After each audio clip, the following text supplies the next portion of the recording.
Épître aux Hébreux, chapitre 4. Craignons donc, tandis que la promesse d'entrer dans son repos subsiste encore, qu'aucun de vous ne s'en trouve exclu. Car cette bonne nouvelle nous a été annoncée aussi bien qu'à eux. Mais la parole qui leur fut annoncée ne leur servit de rien, parce qu'elle ne trouva pas de la foi chez ceux qui l'entendirent. Pour nous, qui avons cru, nous entrons dans le repos, selon qu'il dit « Je jurai dans ma colère, ils n'entreront pas dans mon repos. » Il dit cela, quoique ses œuvres eussent été achevées depuis la création du monde. Car il a parlé quelque part ainsi du 7e jour, et Dieu se reposa de toutes ses œuvres le 7e jour.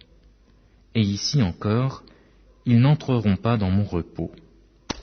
Or, puisqu'il est encore réservé à quelques-uns d'y entrer, et que ceux à qui d'abord la promesse a été faite n'y sont pas entrés à cause de leur désobéissance, Dieu fixe de nouveau un jour, aujourd'hui, en disant dans David, si longtemps après, comme il est dit plus haut, « Aujourd'hui, si vous entendez sa voix, n'endurcissez pas vos cœurs. » Car, si Josué leur eût donné le repos, il ne parlerait pas après d'un autre jour. Il y a donc un repos de sabbat réservé au peuple de Dieu.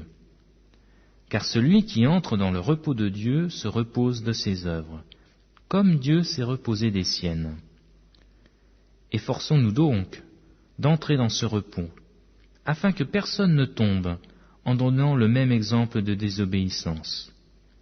Car la parole de Dieu est vivante et efficace, plus tranchante qu'une épée quelconque à 2 tranchants, pénétrante jusqu'à partager âme et esprit, jointure et moelle. Elle juge les sentiments et les pensées du cœur. Nulle créature n'est cachée devant lui, mais tout est à nu et découvert aux yeux de celui à qui nous devons rendre compte. Ainsi, puisque nous avons un grand souverain sacrificateur qui a traversé les cieux, Jésus, le Fils de Dieu, demeurons fermes dans la foi que nous professons, car nous n'avons pas un souverain sacrificateur qui ne puisse compatir à nos faiblesses. Au contraire, il a été tenté, comme nous, en toutes choses, sans commettre le péché. Approchons-nous donc, avec assurance du trône de la grâce, afin d'obtenir miséricorde et de trouver grâce pour être secourus dans nos besoins.